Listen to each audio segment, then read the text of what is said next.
insofar as the war on crime is concerned here in our country. Anong ibig sabihin nito? So kung wala pong proceedings po sa korte, sa pre-trial chamber, may trial chamber, meron din yan appeals chamber po yung ICC. Kung wala pong proceeding doon, so wala na sanang exception. Wala na talagang jurisdiction ang ICC dito sa Pilipinas. Pero hindi natin maiintindihan bakit yung pang ating mga otoridades ang mas may interest na magkaroon ng jurisdiction yung ICC dito sa ating sa ating bansa, no? Siguro meron sila mga political agenda dito, no? Kaya ang akin lamang pong ini-insist na since wala nang jurisdiction yung ICC dito, meron naman tayong korte. Kung may mga kasong gusto i-file against kay President Rodrigo Duterte, buhay po ang ating prosecutor's office.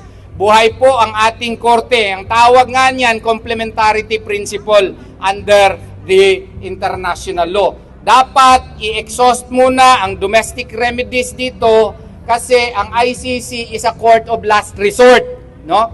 Ang ginawa ngayon, parang nagiging first resort na ang ICC. Mali na mali po, no? Tama ba ito? Hindi po ito tama. Kaya nga po, yung ating mga lawyers, kasi dinala na talaga siya doon. Ipatuloy natin yung kaso natin dito, no? Kasi parang kidnapping po ang nangyayari eh. Oh. Kasi granting for the sake of argument. Pasensyahan na ninyo kasi ako po ay law professor, minsan masigi ko in English, no? Makalimot ko nga Bisaya man day tangdag ko, no? Ang rule sana under Rule 59 Section 2, ang gagawin is kung merong arrest warrant yung ICC, yung tao pong may kaso ay dapat idulog muna sa competent local authority para yung competent local authority, yung korte po, i-determina kung valido ba talaga yung warrant. Kung sinunod ba yung karapatang pantao ng akusado. Hindi po ito ginawa. Dire-diretso na. Para kung meron nga kayong, di ba, decree of divorce galing Japan. Kung meron kayong decree of divorce galing sa ibang bansa, di ba ipaproba mo muna dito sa regional trial court? No? Bago yan, may epekto dito sa ating republika. Yun din sana ang ginawa doon kung totoo yung warrant of arrest na hindi ko nga nakita yung hard copy eh. Oh. So dapat i-sinubject muna yung tao to the jurisdiction of a competent local authority para makita kung tama ba na kaso yun, siya ba talaga yung covered ng warrant na yun at sinunod ba niya yung mga karapatang pantao po ng ating pinakamamahal na Presidente Rodrigo Duterte. Hindi ginawa yon. Pero, i-raise ito doon din sa Hague, Netherlands. So may posibilidad po na kung hindi ito sinunod, baka yung Hague, Netherlands naman ang mag-repatriate, mag-order mismo na ibalik dito si Presidente Rodrigo Duterte kasi hindi po sinunod yung kanilang batas. So, ang request namin sa inyo, idua natin si Presidente Rodrigo Duterte. We will pray hard for him so that his lawyers in Hague, Netherlands will be able to defend for his rights and they would be able to assert his rights in the court in Netherlands at saka ipag-pray din natin, idua din natin ang ating bansa. Kasi parang ibang-iba na ang ating bansa ngayon, no? Ibang-iba na talaga.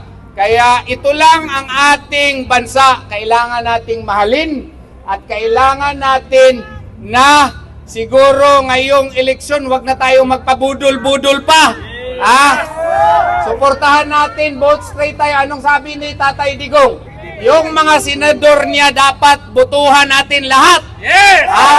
Kasi baka ang gagawin po ay sunod na naman nilang itira ay ating pinakamamahal na si Vice President Sara Duterte. Baka i-trial, ipa-impeach. Mabuti talaga na kung yung ating mga kandidato, iluklok natin silang lahat doon kasi sila po ang magdidepensa kay Vice President Sara Duterte.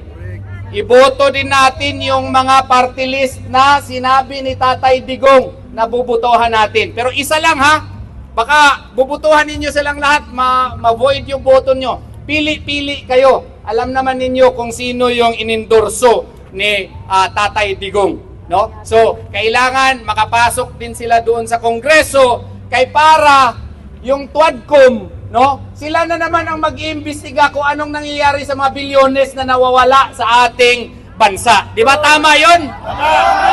So magkaisa tayong lahat. Let us show to these people that the voice of the people is the voice of Allah subhanahu wa ta'ala. Maraming salamat po sa inyong lahat. Maraming salamat, Atty.